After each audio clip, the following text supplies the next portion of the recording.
Last month పెన్షన్కు ఈ month పెన్షన్కు difference ఉందని ఎందువల్ల డిఫరెన్స్ ఉందని చెప్పని ఇక్కడ ఆఫీస్లో వచ్చి కనుక్కుందామని వచ్చినాను. నేను ఇక్కడి నుంచి ఇక్కడికి ఎంటర్ అయ్యే లోపల ఇక్కడ అతను నిలబడుకున్నాడు. ఏమి అన్నారు, ఇట్లా నేను ఇట్లా పెన్షన్ డిఫరెన్స్ ఉంది, అది కనుక్కుందామని వచ్చినాను అని చెప్పి చెప్తాను. అతను వచ్చింది అది నేనే చూసేది అని చెప్పి ఏది స్లిప్ ఏది మీ నెంబర్ అని చెప్పి నేను దానివల్ల నేను నోట్ చేసుకొని వచ్చింది అతనికి ఇచ్చినాను. అతను అది తీసుకొని ఇది మీది అని నేనే చూసేది లోపల మీటింగ్ జరుగుతూ ఉంది.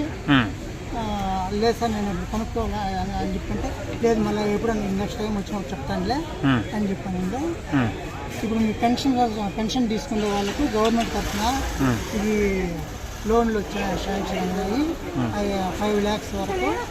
అది 5 lakhs ఇస్తాం మేము, గవర్నమెంట్ ఇస్తుంది. అది మీరు కొత్త ఆఫీస్ దగ్గర చెక్ కలెక్ట్ చేస్తాడు, తీసుకోవాలా అని చెప్తున్నారు. ఎక్కడికి వచ్చారు సార్, తీసుకోవాలా అని చెప్తున్నారు. అవును సార్, ఇప్పుడు అమౌంట్ అంటున్నారే అది ఎందువల్ల ఇస్తారు, అది మళ్ళీ రీఫండ్ ఎట్లా చేయాలా ఏమి అని చెప్పి అడిగినాను.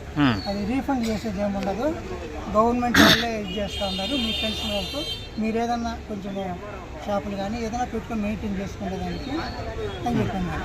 సరే ఇప్పుడు అది ఏ విధంగా రికవర్ చేసుకుంటారు అని చెప్పింది. రికవర్ చేసేది లేదు, ఇప్పుడు మీకు లాస్ట్ మంత్ ఈ మంత్ డిఫరెన్స్ వచ్చింది కదా, అదే రికవర్ అవుతుంది.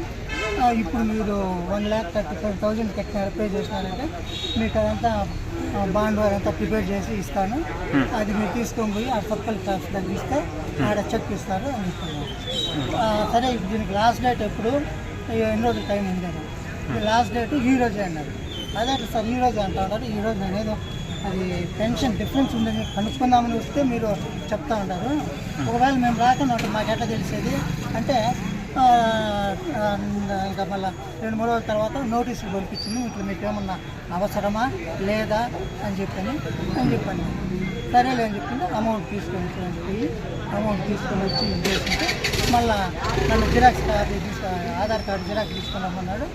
నేను ఆ జిరాక్స్ కాపీ తీసుకున్నాను. అతను నాకు కనపడకుండా అప్స్టాండ్ అవుతుంది. తీసుకెళ్ళాడా? డబ్బులు తీసుకున్నా, డబ్బులు ఇచ్చిన 1,30,000 అడిగాను, ₹1,00,000 ఇచ్చాను సార్. నేను అక్కడికి వెళ్ళాను మున్సిపల్ ఆఫీస్కి. అతను ఏమారి తీసి మా మామ దగ్గర డబ్బులు తీసుకున్నాను. ఏం పరిచయం లేదు ఇప్పుడే, అంటే స్టెప్స్ దగ్గర ఉన్న దానివల్ల అతనే కదా ఆఫీస్లో పనిచేసే అతనే అని చెప్పి నేను అట్లా ఆ విధంగా మోసపోయినాను. లేదంటే నేను అతనికి నమ్మి ఇచ్చిండేవన్నీ కాదు, మాట్లాడేవన్నీ కాదు.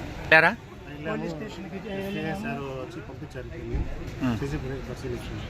పరిశీలించి అతన్ని కూడా ఐడెంటిఫై చేసిన అతనికి చూపినాము, సీసీ ఫోటోలో చూపించినాము.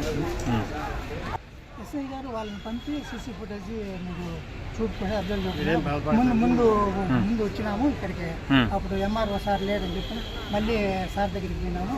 సార్ ఎంఆర్ఓ సార్తో ఫోన్ చేసి ఇక్కడ ఆఫీస్లో వర్క్ చేసే వాళ్ళకి ఫోన్ చేసి చెప్పినాను ఫోన్ అని చెప్పుకున్నారు. మళ్ళీ ఇక్కడికి వచ్చి వాళ్ళతో మాట్లాడితే వాళ్ళు సార్తో కనుక్కొని ఎంఆర్ఓ సార్తో కనుక్కొని సీసీ ఫుటేజ్ చూపించినారు.